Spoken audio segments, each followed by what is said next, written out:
In the early years of the Second World War, the skies above Europe were some of the most dangerous places on Earth. Every day, hundreds of Allied bombers lifted from airfields in England with a single objective: strike deep inside Nazi Germany and cripple its war machine. Factories, railroads, oil refineries, aircraft plants, all of them were targets.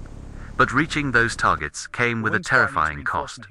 The German Luftwaffe ruled the skies over Europe. Their fighter pilots were experienced, aggressive, and deadly precise. Aircraft like the Messerschmitt Bf-109 and the Focke-Wulf 190 could climb faster, attack harder, and disappear before most Allied pilots even had time to react. For the American bomber crews flying thousands of feet above the continent, every mission felt like walking into a storm of steel and fire. At first, the strategy seemed simple. Large formations of bombers would fly together, protecting each other with heavy machine guns. The idea was that a tight defensive formation could create a wall of bullets strong enough to keep enemy fighters away. But reality proved far harsher. German interceptors attacked in coordinated waves, striking from every direction. Bombers burned in midair. Entire crews vanished in seconds. Many missions returned to England with empty spaces in the formation where aircraft once flew. The problem was painfully clear. Bombers needed protection. Fighter escorts could defend them during the first part of their journey. But there was one fatal limitation. Most Allied fighters did not have the range to accompany bombers all the way into Germany. Planes like the P-47 Thunderbolt were powerful, but their fuel capacity forced them to turn back long before the bombers reached their most dangerous targets. And that meant that for the final stretch of every mission, the bombers were alone. German pilots knew this. They waited patiently for the moment the escort fighters turned around. Then they attacked. For the bomber crews, that moment was the most terrifying part of the entire mission.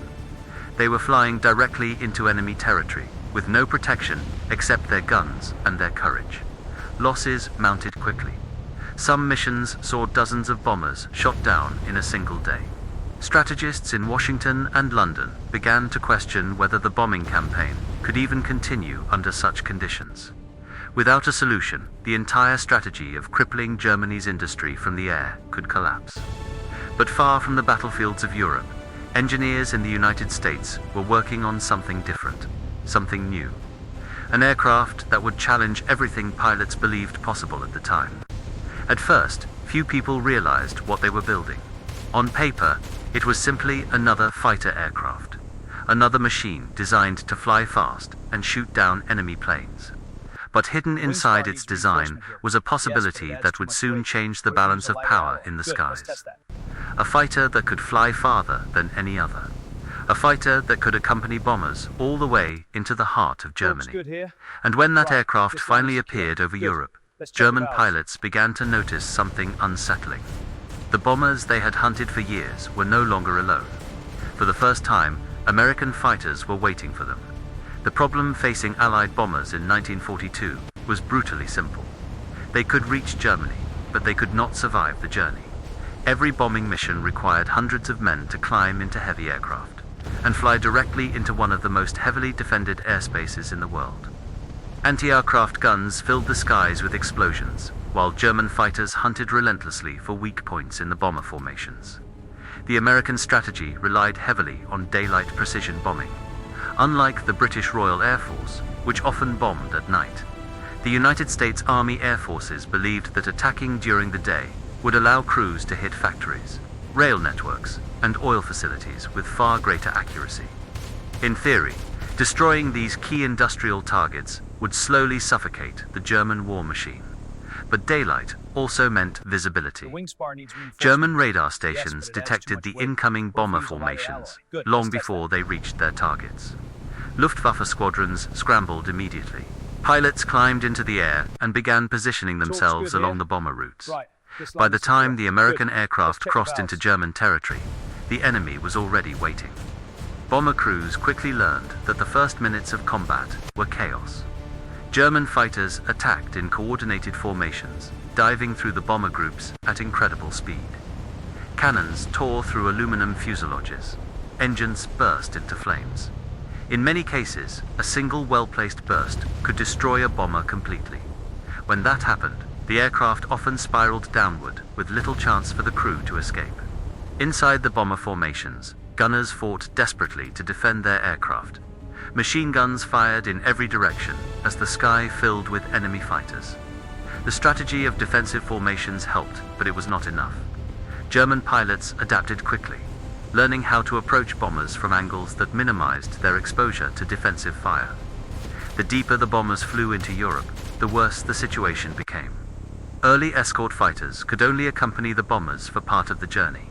Once their fuel levels reached a critical point, the fighters had no choice but to turn around and head back toward England. The moment they did, the bombers continued forward, alone. German pilots knew exactly when that moment occurred. They studied Allied flight patterns carefully and waited for the escorts to leave. Then they launched their attacks with full force. Some bombing missions became catastrophic. Entire formations suffered devastating losses. Aircraft limped back to England, riddled with bullet holes. Others never returned at all. In airfields across Britain, crews waited anxiously for bombers that would never appear on the horizon again. Military planners understood the reality immediately. Without long-range fighter escorts, the bombing campaign was unsustainable. The United States could build bombers faster than Germany could shoot them down. But the cost in human lives was staggering. Every lost aircraft meant 10 men gone. Something had to change. Engineers and strategists began asking a question that seemed almost impossible at the time. What if a fighter aircraft could fly as far as the bombers themselves? What if escorts could remain with the formations from takeoff to target and all the way back home? The idea sounded unrealistic. Fighters were designed for speed and agility, not endurance. Adding more fuel usually meant adding more weight, which reduced performance in combat. For years, designers had struggled to balance these competing demands. But across the Atlantic, a new aircraft was quietly taking shape. Its sleek design looked different from anything that had come before. Long wings, a narrow fuselage, and an aerodynamic shape that hinted at extraordinary potential. At first, few people understood what it might become. Even the pilots, who would eventually fly it, could not yet imagine how dramatically it would change the war. But soon, that aircraft would arrive in Europe. And when it did, the balance of power in the skies would begin to shift. Long before the aircraft would earn its legendary reputation in the skies of Europe, its story began with urgency. In 1940, the world was already deep in conflict. Germany had conquered much of Western Europe with terrifying speed, and Britain stood almost alone against the expanding power of the Nazi war machine. Every new weapon, every improvement in aircraft design, could mean the difference between survival and defeat. At that moment, the British government approached American aircraft manufacturers with a request. They needed more fighters, fast. The Royal Air Force had been fighting relentlessly in the Battle of Britain, and their existing aircraft were under enormous pressure. One company, North American Aviation, proposed something unexpected. Instead of building an existing British fighter under license, they suggested designing an entirely new aircraft from scratch. It was an ambitious promise. Designing a new fighter normally required years of development, testing, and redesign. But the engineers at North American Aviation believed they could do it faster, much faster. They gave themselves an almost impossible deadline. In just over 100 days, they would design, build, and prepare the prototype of a completely new fighter aircraft. Inside the design offices, teams of engineers worked around the clock. They studied aerodynamic theories that had only recently begun influencing aircraft design. Instead of copying older shapes, they focused on efficiency, smooth airflow, and reducing drag wherever possible. The result was something striking. The aircraft they created looked sleek, almost elegant compared to many fighters of the era.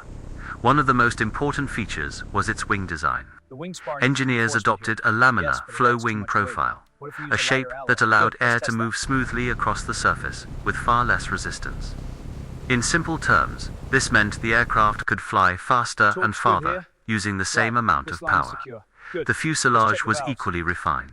Its long, streamlined body reduced drag, and improved overall performance.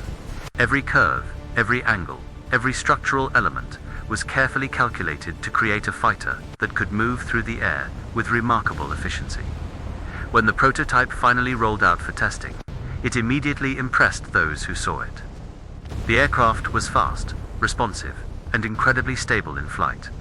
Pilots praised its handling characteristics. It felt smooth, almost effortless in the air. But, despite its impressive performance, there was still a problem. The engine, the early versions of the aircraft used an Allison engine.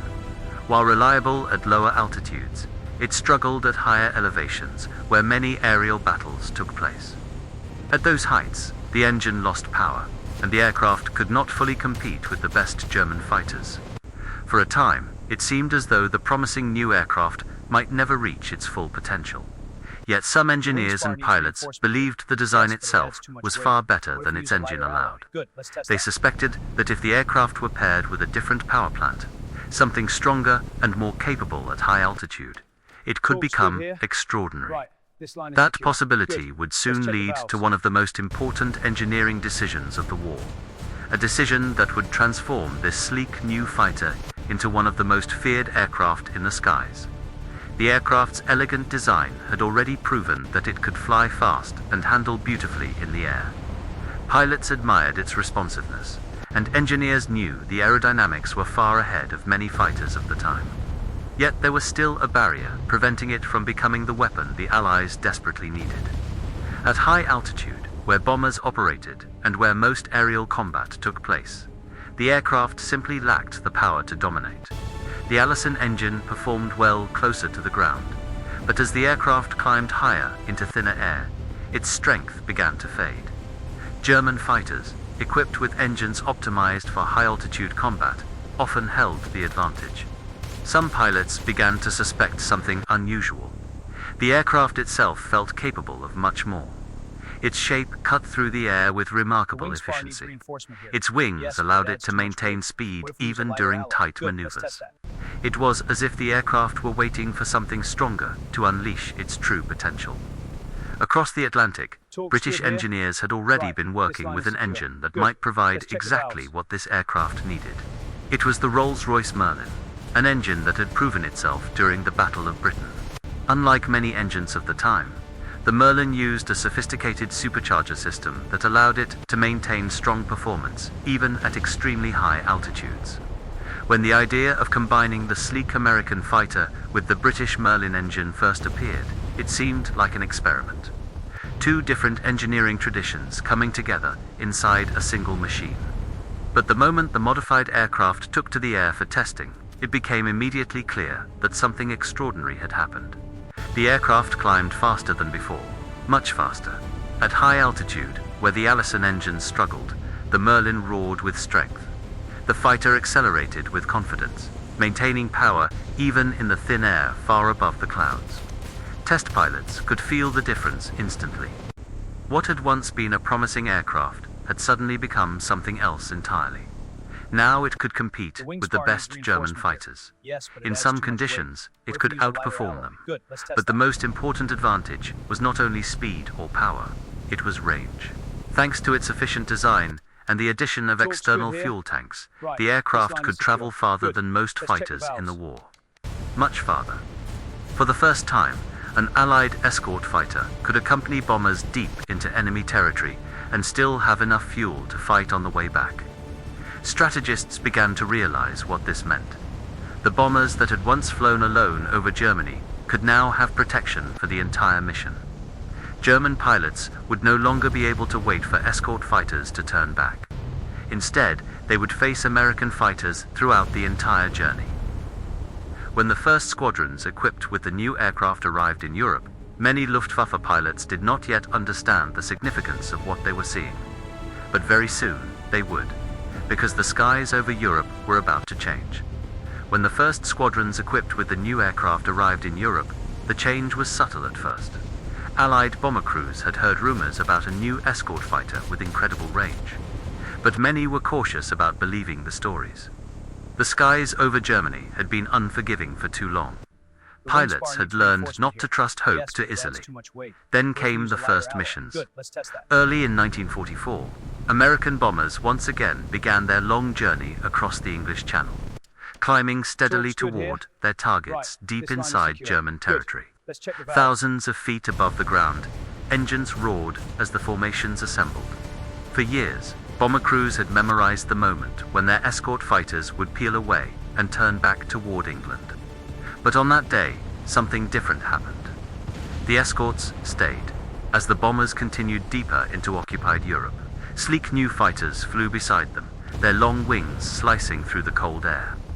The pilots of these aircraft scanned the horizon constantly, watching for the first signs of enemy interceptors. German radar operators had already detected the incoming formations. Luftwaffe squadrons scrambled quickly, climbing to intercept what they expected would be another familiar hunt. For years, they had developed a rhythm. Wait for the bombers to reach the point where their escorts would leave. Attack the vulnerable formation. Strike hard and disappear before defensive gunners could react. But as German fighters approached the bomber stream that day, something immediately felt wrong. Instead of seeing bombers alone, they saw American fighters waiting. The new aircraft moved differently from earlier escorts. It was fast, aggressive, and confident at high altitude. When German fighters closed in to attack the bombers, these American escorts surged forward to meet them. For the first time, the Luftwaffe faced a fighter that could challenge them throughout the entire mission. The skies exploded into combat. Dogfights erupted across the bomber formations. Pilots twisted and climbed through the clouds as machine guns and cannons filled the air with tracer fire. German fighters that had once dominated these encounters now found themselves forced into defensive maneuvers. Many Luftwaffe pilots were experienced veterans who had fought since the early days of the war. They had faced British Spitfires and American Thunderbolts before, but this aircraft was different. It stayed with the bombers.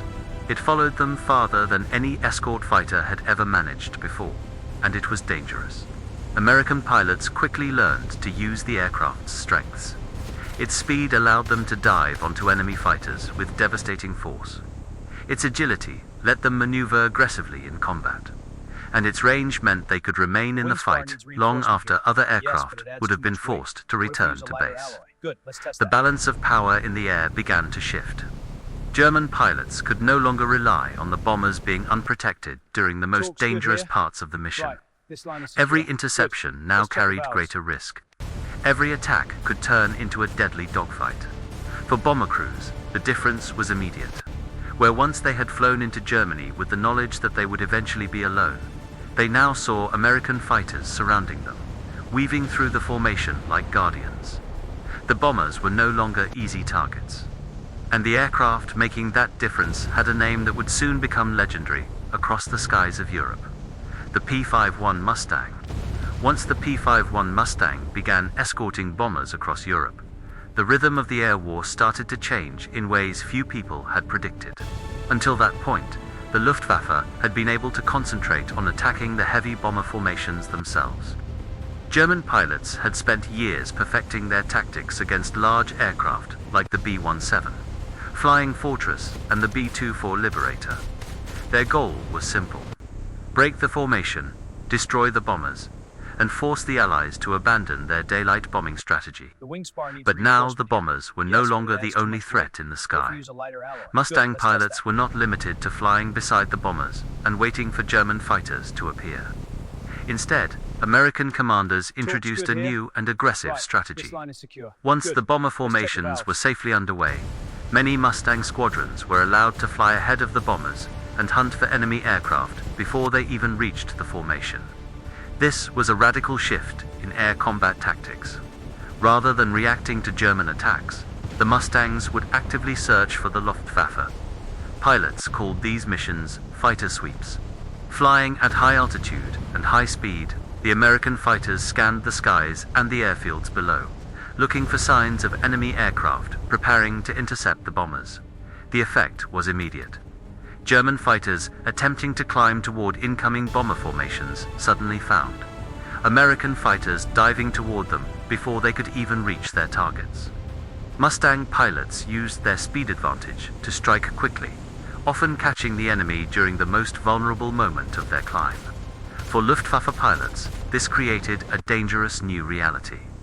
Instead of choosing when and where to engage the bombers, they were now forced to defend themselves against fast, aggressive fighters that seemed to appear everywhere at once. The air war was no longer predictable. German pilots could not be certain that they would even reach the bombers before encountering Mustangs. The aircraft itself played a critical role in these tactics. The Mustang's long range allowed pilots to roam far beyond the bomber formations without worrying about fuel. Its powerful Merlin engine gave it exceptional performance at the altitudes where most interceptions occurred, and its aerodynamic design allowed it to maintain speed during dives and high-noge maneuvers. American pilots quickly learned how to exploit these advantages. Many Mustang pilots described the aircraft as a perfect balance between power and precision. It could climb quickly when needed, accelerate smoothly in a dive, and turn tightly enough to challenge enemy fighters in close combat. At high speeds, it remained stable and responsive, giving pilots the confidence to push the aircraft to its limits. Soon, reports began to spread through Luftwaffe squadrons about these new American fighters. German pilots had faced dangerous opponents before, but the Mustang presented a combination of range, speed, and endurance that made it unusually difficult to counter. Even worse for Germany, the Mustang was arriving in large numbers. Factories in the United States were producing the aircraft faster than the Luftwaffe could replace its own losses. Each month, more squadrons of Mustangs arrived in Europe, strengthening the Allied air presence across the continent. For the first time since the war had begun, Germany's once dominant air force was being pushed onto the defensive, and the skies above Europe were becoming increasingly dangerous for anyone flying under the black cross of the Luftwaffe. As the number of P-51 Mustangs in Europe continued to grow, the air war above the continent began to shift from isolated battles into a relentless campaign of pressure against the German Luftwaffe. What had once been a series of dangerous bombing missions was now evolving into a systematic effort to dismantle Germany's entire air defense network. American commanders understood something critical. Winning the air war was not only about protecting bombers, it was about destroying the enemy's ability to fight in the sky at all. The Mustang became the perfect tool for this strategy. With its exceptional range, Mustang pilots were no longer restricted to escorting bombers. They began conducting deep penetration missions across German territory, flying far beyond the front lines and attacking targets that had previously been considered untouchable. Airfields, supply depots, rail lines, and even aircraft on the ground suddenly became vulnerable. Many Mustang missions started the same way. Pilots lifted off from airfields in England early in the morning, climbing steadily into the cold air above the English countryside. Once they crossed the Channel and reached mainland Europe, they began scanning the ground below. German air bases, once relatively secure from attack, were now within reach. Mustang pilots quickly developed a reputation for their aggressive tactics. When they spotted German aircraft preparing for takeoff, they did not hesitate. They dived from high altitude at incredible speed, unleashing streams of machine gun fire across runways and parked aircraft. Fuel trucks exploded. Hangars erupted in flames. German fighters that had once threatened Allied bombers were destroyed before they even left the ground. This type of attack had a devastating psychological effect on the Luftwaffe. German pilots were now facing danger before their missions even began. Airfields that had once been safe staging areas were suddenly exposed to surprise attacks. Mechanics and ground crews worked under constant tension, knowing that American fighters could appear at any moment. The Mustangs also attacked transportation networks that supported German air operations. Trains carrying fuel, ammunition, and spare parts were targeted. Convoys moving supplies to air bases were strafed from above. Each successful attack made it harder for the Luftwaffe to maintain its already strained resources. But the most significant impact was still in the sky itself. Every time German fighters attempted to intercept Allied bombers, they now faced a wall of Mustangs waiting for them. These American fighters did not simply defend the bombers. They hunted the interceptors aggressively, forcing them into chaotic dogfights that drained the Luftwaffe's remaining strength. German losses began to mount rapidly. Many experienced Luftwaffe pilots had already been lost earlier in the war, particularly on the Eastern Front. The new generation of pilots replacing them often had far less training and experience. Facing skilled Mustang pilots in high-speed aerial combat placed them at a severe disadvantage. For American pilots, the Mustang became more than just an aircraft. It became a symbol of confidence in the sky. They knew they were flying one of the most capable fighters of the war, and they used that advantage boldly. With every passing month, the number of German aircraft in the air grew smaller. The Allies were slowly gaining something they had struggled to achieve for years: control of the skies. As the Mustang's presence over Europe grew stronger, the air war entered one of its most intense phases. By early 1944, Allied commanders were preparing for one of the largest military operations in history: the invasion of Western Europe. The success of that operation would depend on one crucial factor: control of the skies. For the invasion forces gathering in Britain, air superiority was not optional. It was essential. Thousands of ships would soon cross the English Channel, carrying soldiers, tanks, and supplies. If German aircraft were able to attack those forces freely, the invasion could turn into a disaster before troops even reached the beaches. The Mustang became one of the key aircraft responsible for preventing that from happening. American fighter groups began flying constant patrols across occupied Europe. Their mission was simple in theory, but dangerous in execution: seek out German aircraft wherever they could be found and eliminate them. The more German fighters destroyed before the invasion began, the safer the Allied forces would be once the operation started. The skies above France, Belgium, and Germany became battlegrounds almost every day. Mustang pilots often flew multiple missions in a single week, sometimes even multiple missions in the same day. Each flight carried the same tension. Somewhere in the distance, German fighters might already be climbing to intercept them. At any moment, the quiet blue sky could explode into combat. Dogfights between Mustangs and German fighters became legendary among pilots on both sides. The Messerschmitt Bf 109 and the Focke-Wulf 190 were still dangerous opponents. In the hands of experienced German pilots, these aircraft could deliver devastating attacks. Many Luftwaffe pilots had years of combat experience and were determined to defend their homeland against the growing Allied air presence. But the Mustang had advantages that were difficult to overcome. Its speed allowed American pilots to choose when to engage and when to withdraw.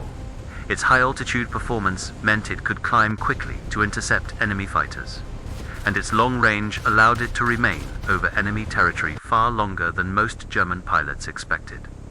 Many German fighters found themselves chased across the skies by Mustangs that simply refused to leave. These encounters often ended in dramatic aerial battles.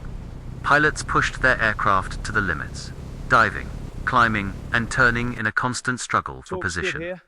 In some cases, combat lasted only seconds. A single burst of machine gun fire could decide the outcome. In others, the chase continued for miles across the countryside. For American bomber crews, the effect of this constant fighter protection was enormous.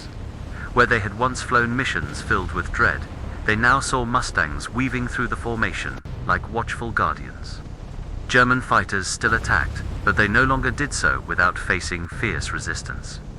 The Luftwaffe was slowly losing its ability to challenge the Allied air forces.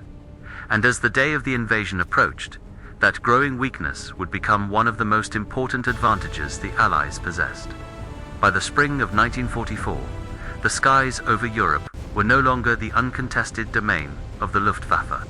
The arrival of long-range American fighters, especially the P-51 Mustang, had begun to erode Germany's ability to defend its own airspace. What had once been a confident and aggressive air force was now under constant pressure. German commanders understood the seriousness of the situation. Their fighter units were being stretched thin, forced to respond to bomber raids that reached deeper into Germany every week. Oil refineries burned. Aircraft factories were bombed repeatedly. Transportation networks that kept the German war machine moving were being shattered from above. And every time German fighters rose to intercept, the Mustangs were there waiting. For the Luftwaffe, the consequences were devastating. Experienced pilots were becoming increasingly rare. Many of the veterans who had built Germany's reputation for air superiority earlier in the war had already been lost in combat over the Soviet Union, North Africa, and the skies above Germany itself. Their replacements were often younger, with far fewer hours of flight training. Facing Mustang squadrons under these conditions was an enormous challenge. American pilots, by contrast, were becoming more confident with every mission. They had learned the strengths of their aircraft and how to use them effectively against the enemy. The Mustang's speed allowed them to strike from above with sudden, powerful attacks. Its endurance allowed them to remain in combat zones long after German pilots expected them to leave. Soon, Mustang units began performing missions that went far beyond traditional escort duties. They attacked railways and supply routes, feeding the German military. They hunted locomotives, moving through valleys and across bridges. They strafed convoys of trucks carrying fuel and ammunition toward the front lines. From the perspective of German soldiers on the ground, the presence of American fighters overhead became a constant threat. Even German air bases were no longer safe. Mustang pilots frequently swept across airfields looking for enemy aircraft, preparing to launch. A single well-timed attack could destroy multiple fighters on the ground before they ever reached the sky. Hangars burned, runways were cratered. Fuel depots exploded in towering columns of smoke. Each successful strike made it harder for the Luftwaffe to recover. But perhaps the most important impact of the Mustang was psychological. German pilots began to realize that they could no longer assume control of the skies above their own territory. The sense of dominance that had defined the Luftwaffe during the early years of the war was fading rapidly. Instead of hunting Allied aircraft freely, they were increasingly forced to defend themselves against a growing wave of American fighters. The balance of power had shifted, and with every passing week, the Mustang was becoming one of the most recognizable and feared aircraft in the skies over Europe. By the time the summer of 1944 arrived, the air war above Europe had reached a turning point. Allied aircraft were now flying over Germany in numbers that would have seemed unimaginable only a year earlier. Massive formations of bombers crossed the continent almost daily, and around them flew hundreds of escort fighters, many of them the sleek and deadly P-51 Mustang. For the pilots who flew these aircraft, every mission was a mixture of discipline, tension, and raw adrenaline. A typical day began before sunrise. Pilots gathered in briefing rooms where maps of Europe covered the walls. Officers pointed to routes stretching across the continent, explaining the targets that would be attacked and the expected German defenses. Pilots listened carefully. They knew that once they climbed into their aircraft and left the ground, everything would depend on their decisions in the air. Once the engines roared to life, the airfields filled with the thunder of hundreds of aircraft preparing for takeoff. Bombers lumbered down the runways, while fighters like the Mustang accelerated rapidly into the sky. Soon, the air above England filled with aircraft assembling into enormous formations that stretched for miles. Then came the long flight across the English Channel. For Mustang pilots, this was the moment when their role truly began. As the bombers continued toward their targets, the fighters spread out around the formation, scanning the skies constantly. Every pilot knew that somewhere ahead, German interceptors were preparing to climb into the battle. The first sign of trouble often came suddenly, a distant glint of sunlight on metal, a small group of dark shapes approaching rapidly from above. Within seconds, radio calls filled the air as pilots warned each other of incoming enemy fighters. Dogfights erupted instantly. Mustang pilots dove toward the interceptors, using speed and altitude to gain the advantage. Machine guns thundered as aircraft crossed paths at incredible speeds. In these moments, skill and awareness mattered more than anything else. A pilot who hesitated for even a second could become the target instead of the attacker. Many combat encounters lasted only moments. A pilot might see an enemy fighter pass through his gun sight for a brief instant. If his aim was correct, the result could be immediate. Tracer rounds tore through wings and fuselages. Smoke poured from damaged engines. Aircraft spiraled downward toward the landscape below. Other encounters turned into long, exhausting chases across the sky. Fighters climbed and dove repeatedly, each pilot trying to outmaneuver the other. The Mustang's powerful engine and smooth aerodynamics gave American pilots the ability to maintain speed even during steep dives, allowing them to pursue opponents who tried to escape. Despite the chaos of combat, Mustang pilots never lost sight of their primary mission: protect the bombers. Every German fighter destroyed meant fewer threats to the massive aircraft carrying out their bombing runs below. Every successful escort mission brought the Allies one step closer to weakening Germany's ability to continue the war. For the bomber crews flying in tight formation thousands of feet below, the sight of Mustangs fighting overhead became a powerful symbol. They were no longer alone in the sky. While the P-51 Mustang had already begun to reshape the skies over Europe, its greatest impact became clear during the massive bombing campaigns of 1944. Allied commanders had adopted a strategy that depended heavily on destroying the industrial heart of Nazi Germany. Factories producing aircraft, tanks, ammunition, and fuel had become primary targets. If these facilities could be crippled, Germany's ability to sustain the war would collapse from within. The problem had always been reaching those targets without suffering catastrophic losses. Before the arrival of long-range escorts, many bombing missions had ended in disaster. Entire bomber formations had been torn apart by waves of German fighters and anti-aircraft defenses. Each mission was a gamble with enormous risk. The Mustang changed that equation. Now, when hundreds of bombers crossed into German airspace, they were surrounded by a protective ring of American fighters that could remain with them throughout the entire journey. Instead of turning back halfway to the target, the Mustangs continued forward, guarding the bombers as they penetrated deeper into enemy territory. German pilots quickly discovered that attacking these formations had become far more dangerous. Before the Mustang, Luftwaffe interceptors could focus entirely on the bombers themselves. They could approach from high altitude, dive through the formations, fire their cannons, and escape before facing serious resistance. With the Mustangs present, those same attacks often triggered immediate counterattacks. American fighters met German interceptors head-on. Many Luftwaffe pilots found themselves forced into dogfights before they could even reach the bombers. Instead of carefully planned strikes against heavy aircraft, they now faced aggressive escort fighters, determined to drive them away from the formation. This constant pressure reduced the effectiveness of German interceptions dramatically. Bombers were reaching their targets in greater numbers.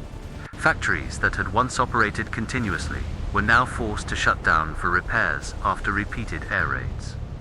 Oil refineries critical to Germany's fuel supply were bombed again and again, creating shortages that affected everything from aircraft to armored vehicles. Each successful bombing mission weakened the German war effort further, and the Mustangs were always there, flying above the formations, scanning the sky for threats. American pilots began to develop an almost instinctive understanding of how to fight in this environment.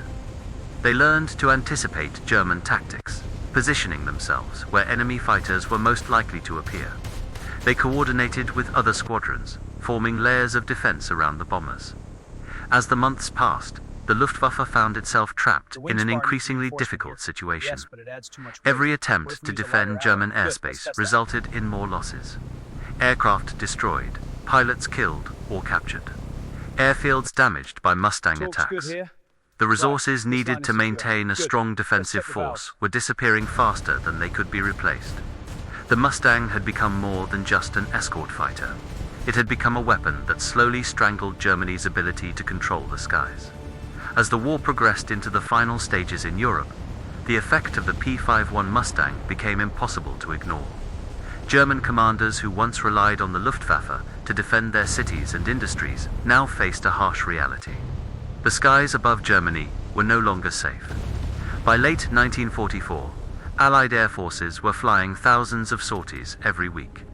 Bombers struck industrial centers relentlessly, while escort fighters like the Mustang ensured those missions could continue with far fewer losses than before.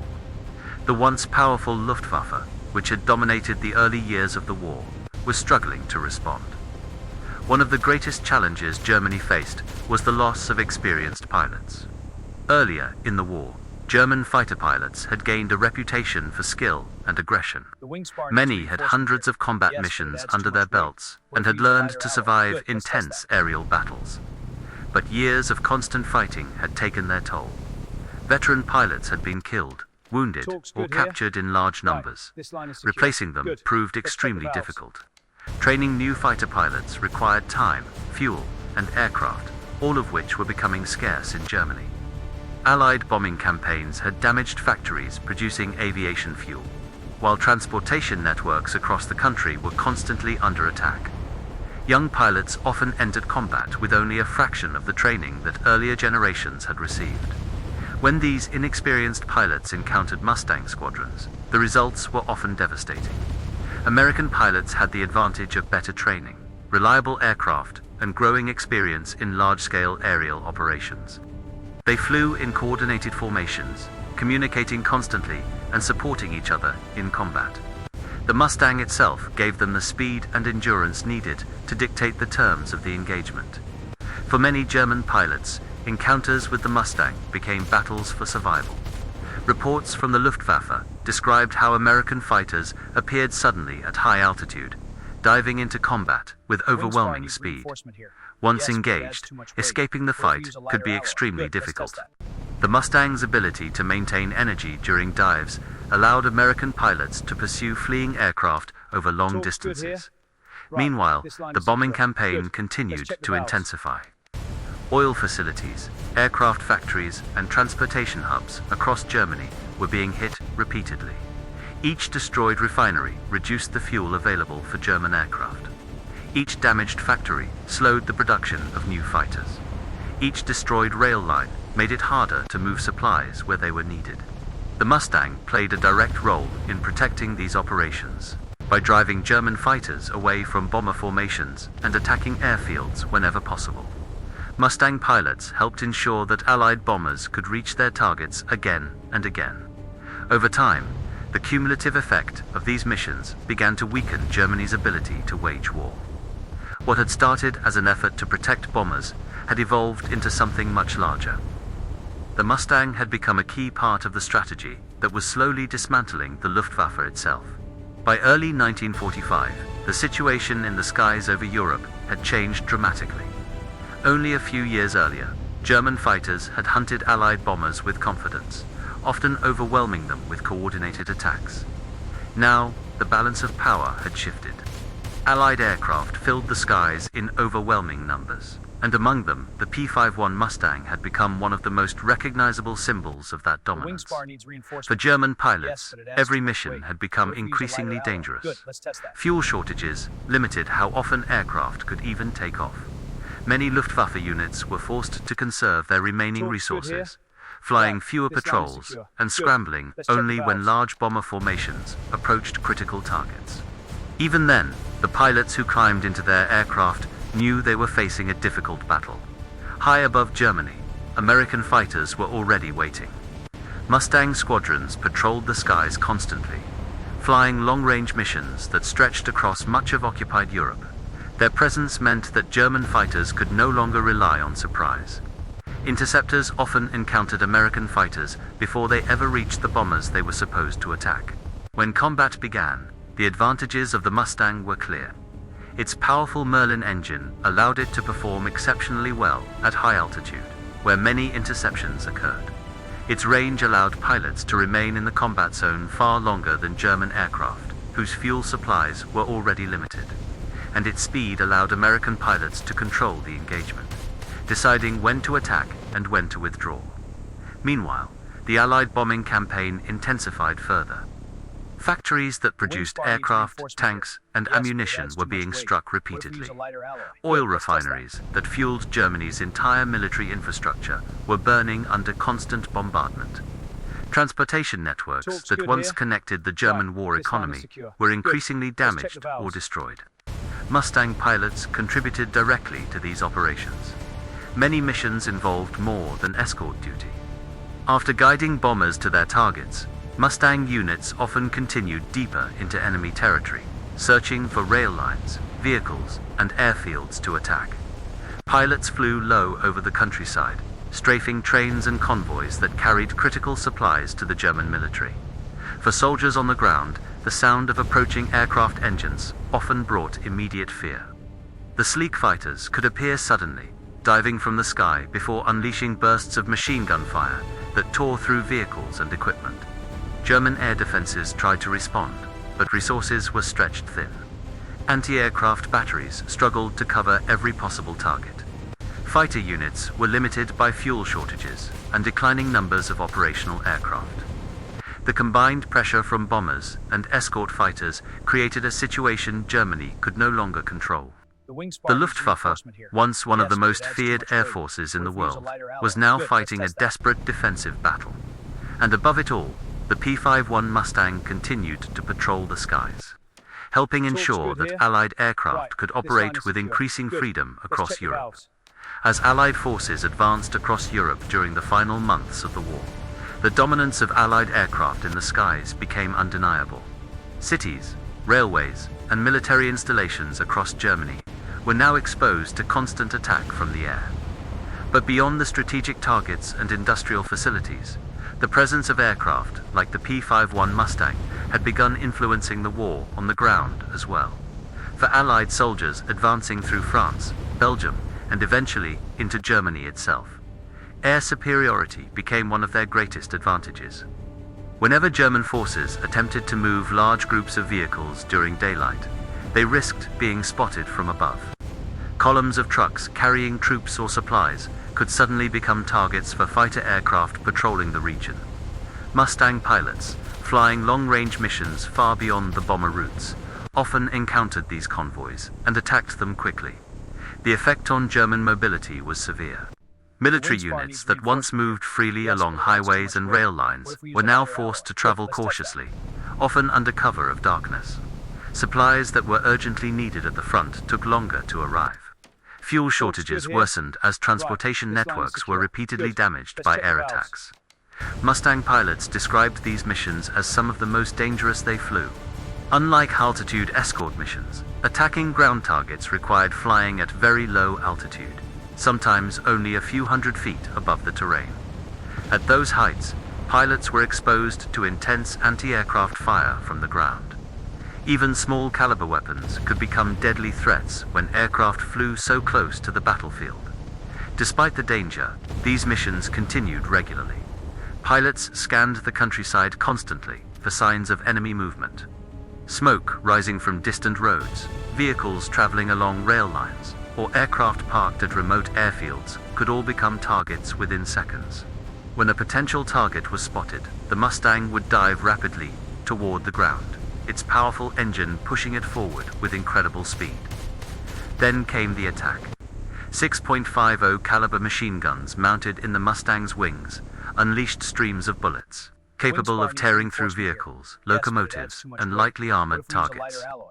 Pilots often made multiple passes, striking convoys repeatedly before climbing back into the sky. For German soldiers and drivers on the ground, these sudden attacks could feel overwhelming. Many later described the fear of hearing aircraft engines approaching from above, knowing that within moments, the sky itself could erupt in gunfire. The presence of Allied fighters created constant pressure on German logistics, making it increasingly difficult to move equipment and reinforcements where they were needed. Meanwhile, Mustang pilots continued performing their original role as escort fighters. Whenever bomber formations appeared overhead, Mustangs flew beside them, guarding the aircraft that continued to strike Germany's remaining industrial centers. The combination of strategic bombing and aggressive fighter operations placed enormous strain on the German military infrastructure. By the beginning of 1945, the situation was clear. Germany's ability to defend its skies and supply its armies was collapsing, and the aircraft that had once been introduced simply as a long-range escort fighter had become one of the most powerful tools in achieving that dominance. By the final months of the war in Europe, the P-51 Mustang had become far more than just another fighter aircraft. It had evolved into a symbol of the overwhelming air power that the United States and its allies now possessed. Wherever Allied forces advanced, the presence of Mustangs overhead served as a reminder that control of the skies had decisively shifted. For bomber crews, the difference between the early years of the war and the final phase was almost impossible to ignore. Veterans who had flown missions in 1943 remembered the fear that came when escort fighters turned back toward England, leaving the bombers alone in hostile skies. Those moments had often marked the beginning of the most dangerous part of the mission. German interceptors would appear in large numbers, attacking relentlessly. But by 1945, those situations had become far less common. Mustang escorts remained with bomber formations throughout the entire journey. They defended the aircraft on the way to the target, during the bombing run itself, and all the way back toward Allied territory. This continuous protection dramatically reduced the vulnerability that bomber crews had once faced. German pilots, once confident in their ability to intercept Allied bombers, now approached these missions with far greater caution. Every attempt to attack a bomber formation risked immediate engagement with fast and highly capable escort fighters.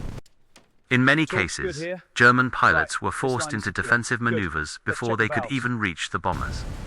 Instead of attacking freely, they now had to fight simply to survive. The Mustang's performance played a major role in this shift. Its combination of speed, range, and maneuverability allowed American pilots to maintain control of aerial engagements. They could climb to meet incoming interceptors, dive quickly to pursue retreating aircraft, and remain in the air long enough to escort bombers deep into enemy territory. But perhaps the most remarkable aspect of the Mustang's story was how quickly it had risen to prominence. Just a few years earlier, the aircraft had been an experimental design developed under intense wartime pressure. Engineers had worked around the clock to create a fighter that could meet the urgent needs of the Allied war effort. When the aircraft first flew, few could have predicted the enormous role it would eventually play. Yet, by the end of the war, the Mustang had become one of the most effective fighters in the entire conflict. Thousands of these aircraft had been produced, and hundreds of pilots had flown them into combat across Europe. Their missions protected bombers, destroyed enemy aircraft, attacked supply lines, and weakened Germany's ability to continue fighting. The skies over Europe had been transformed, and the sleek silhouette of the Mustang had become one of the defining images of that transformation. As the war in Europe finally approached its end in the spring of 1945, the skies above the continent told a very different story from those dark early years of the conflict. Yet certain innovations changed the course of the conflict in ways that were impossible to ignore. The Mustang was one of those innovations. When the aircraft first appeared, its purpose was straightforward: protect the bombers, allow them to reach targets that had previously been beyond their reach, prevent German fighters from attacking formations that had once flown alone into hostile skies. But as the war progressed, the role of the Mustang expanded far beyond that original mission. What had once been a battlefield, dominated by fear and uncertainty, had gradually become a place where Allied aircraft operated with growing confidence. Among those aircraft, the P-51 Mustang stood out as one of the most important symbols of that transformation. The Mustang had not won the war alone. No single machine ever could. Victory came from the combined effort of millions of soldiers, pilots, engineers, factory workers, and commanders working together across continents. It escorted bombers deep into enemy territory, allowing Allied forces to strike factories, refineries, and transportation networks that supported the German war effort. It hunted enemy fighters across the skies of Europe, gradually weakening the Luftwaffe's ability to defend its own airspace. It attacked airfields, trains, and supply convoys, disrupting the flow of resources needed to sustain German military operations. Over time, these actions combined to create a powerful strategic effect. The Luftwaffe, once one of the most feared air forces in the world, found itself losing aircraft faster than it could replace them. Experienced pilots became increasingly rare. Fuel shortages limited training and flight operations. Factories struggled to maintain production under constant bombardment. Meanwhile, Allied air power continued to grow. Thousands of aircraft crossed European skies every week. Bombers struck targets deep inside Germany, while escort fighters ensured that those missions could continue with increasing success. The air war that had once seemed uncertain had become a decisive advantage for the Allies. In that transformation, the P-51 Mustang played a crucial role. Its long range allowed it to protect bombers throughout entire missions. Its powerful engine gave it the speed and performance needed to challenge the best enemy fighters. Its design allowed pilots to push the aircraft to extraordinary limits in combat. And perhaps most importantly, it gave Allied pilots the confidence to take control of the skies. By the end of the war, the sleek fighter that had once been an experimental project had become a legend of aviation history. Pilots who flew it remembered the aircraft not just as a weapon, but as a machine that gave them the ability to confront the dangers of war with strength and precision. The skies over Europe had witnessed countless battles, victories, and losses during the long years of the conflict. But when historians looked back on the air war of the Second World War, one aircraft would always stand among the most significant: the American fighter that helped change the balance of power in the sky, the P-51 Mustang.